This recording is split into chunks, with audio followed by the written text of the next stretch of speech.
Apakah perbuatan buruk masa lalu orang tua kita bisa berimbas kepada kita selaku anaknya, Buya? Terima kasih atas jawabannya, Buya. Salam. Dosa dan kejahatan orang tua tidak akan berimbas kepada anak.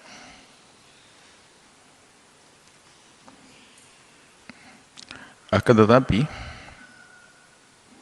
dan tidak akan ada pengaruh kepada anak. Jangan sampai ada anak merasakan bapakku jelek lalu aku tidak bisa menjadi baik. Oh, tidak ada urusan. Enggak ada. Akan tapi yang ada imbas kepada anak adalah keteledoran orang tua di dalam berusaha memperbaiki anaknya secara lahir atau batin.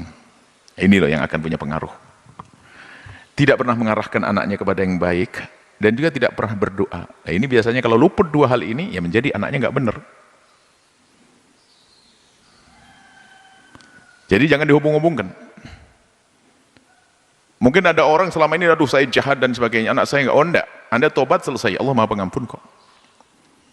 Jangan dihubung-hubungkan anak yang baik, nanti putus asa anaknya sudah, bapaknya badung, bandol, perampok, sama ini. Kalau anaknya pengen tobat, nggak bisa gara-gara omongan yang salah. Hati-hati, nggak ada hubungannya dengan anak.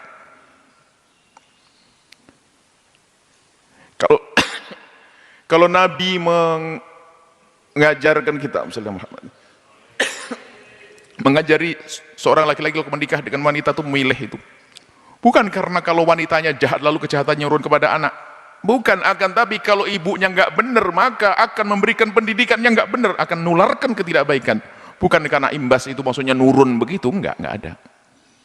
Anaknya penjahat bisa menjadi kekasih Allah kok.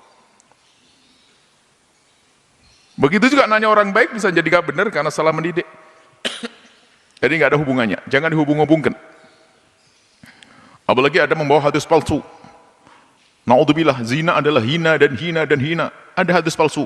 Anak zina tidak akan masuk neraka, masuk surga sampai 7 keturunan. Hadis bohong itu nggak ada. Anak zina bisa masuk surga yang busuk, yang hinakan ibunya. Anaknya bisa saja mulia. Jangan dihubung-hubungkan dengan kerjaan ibunya.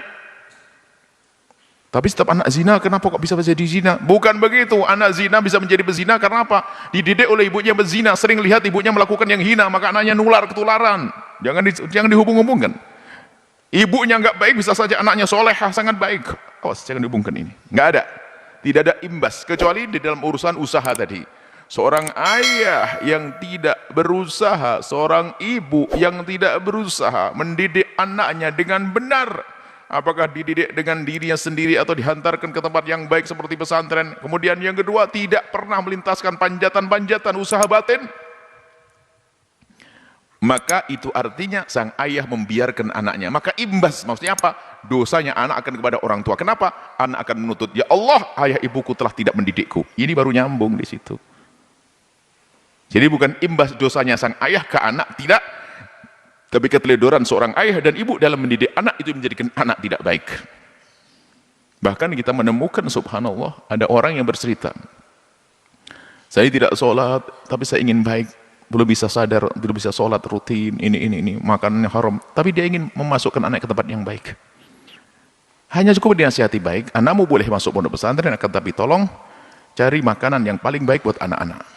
Akhirnya dicocok buat perkebunan tanian yang bersih. Anaknya bisa baik, menjadi kekasih Allah. Biarpun bapaknya bandel. Akhirnya apa? Tidak lama anaknya baik, ibunya jadi baik, bapaknya jadi baik. Bisa saja seperti itu. Jadi jangan dihubung-hubungkan ya. Tidak ada. Nggak ada dosa imbas. Kesalahan orang tua nurun ke anak, nggak ada. Ini termasuk hadis palsu tentang zina tadi, itu ada sering dibaca oleh para penuntut ilmu, tapi nggak sadar kalau itu hadis palsu. Anak zina tidak akan masuk surga sampai 7 keturunan. Itu hadis bohong. Nabi tidak pernah mengatakan yang demikian. Dan dosa meriwayatkan hadis tersebut. Wallahu a'lam bishawab.